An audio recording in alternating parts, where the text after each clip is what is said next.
This segment is Continental Tire for what you do, which we have every week when it's a story that we think needs to be told a little bit more than the other stories out there, like, say, Grayson Allen tripping people. Ernie Johnson spoke so eloquently at Craig Sager's memorial just a couple of days ago.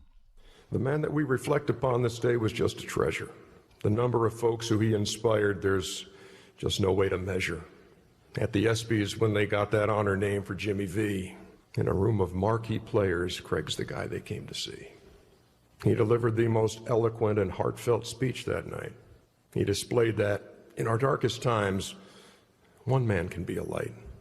The line we'll all remember, cut through sorrow like a knife. Time, Craig said with passion, is simply how you live your life. And so amid the tears and all the memories we cherish now, we say farewell to our friend Segs and make this humble vow. There's no way to gauge the days we have, no way to know how long, but know this, Craig, will do our best to live 'em Sager strong. Ernie Johnson here on the Rich Eisen Show. How in the world did you get through that, Ernie? Don't ask me. You know what? It was that was one of those. It was just a tough day, Rich. You remember going through that with Stu. Yeah. You just have so many memories and so many shared experiences, and you know what the man meant to the entire company, and you're just trying to honor him and just trying to just tell his story. And that's one of the things that I've done at Turner for years is I love writing poems for stuff, and I know John Wooden was big into that, and Pete Van Weeren, who used to work with my dad years ago, would craft these things every now and then for events, and I just started doing that for like Turner meetings and that kind of thing, and the NBA Legends brunch, and I started working on it on Thursday night when we got the news on Craig, and just tried to encapsulate what we knew of him and what he meant to us in that. And it was not the easiest thing to read, but it was. But I just think it was just it was just what I felt compelled to do. Yeah, and when you mentioned Stewart, I mean, at his private memorial, I don't know if I'm telling any tales out of school, just the people who showed up, it shows the measure of the man. Michael Jordan was there. Larry Fitzgerald showed up, flew across the country. And I couldn't help but notice Greg Popovich flew in on a game day to be there. Yeah, they're playing. San Antonio's playing Houston that night, and here he is at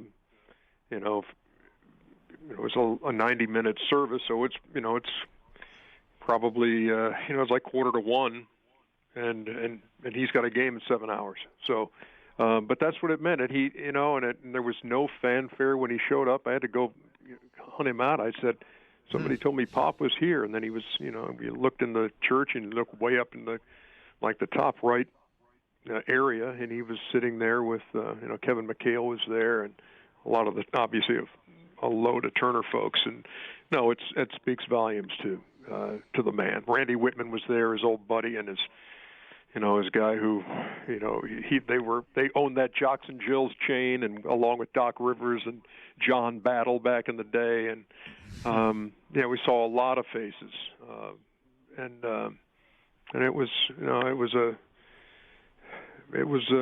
a tough day, but it was also it just made you appreciate what you had with Craig.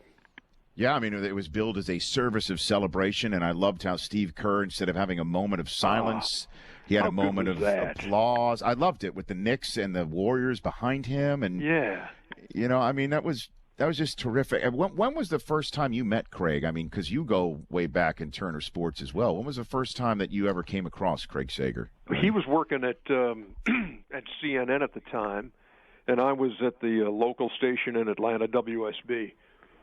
Excuse me, I'm sorry about that. Yeah, I was working local sports, and he was on CNN and then TBS, and so our paths would cross at various games and that kind of thing. And but I remember, and they cranked this video out on me every now and then in a slam dunk contest for the media. back in the mid '80s, and I've got these really bad short shorts on, and I miss a dunk, and we're on an 8-foot goal, and the guy who won that was Craig Sager. He won the slam dunk contest that night, and he was wearing shorts worse than mine. He had these like candy stripe, really short shorts, and he won the thing because he tore the goal down with one dunk. So, so I knew of Craig back then, and we'd see each other, and then we shared an office for about 3 years at the CNN Center when I came down to Turner, and Craig and Paul Ryden and I were in there, and you just got to know him then, and then he was actually the studio host for the first year of TNT. I had been hired and was sitting out a 6-month no-compete clause that the Atlanta station held me to, and so I would do a couple of stories here and there, but Craig was the guy in the chair. And then the following year, what he really loved to do is be on the sidelines, and he got the chance to do that, and I moved into the studio chair for the 90-91 season, and that's where we remained ever since. The Rich Eisen Show, weekdays at noon Eastern on Audience.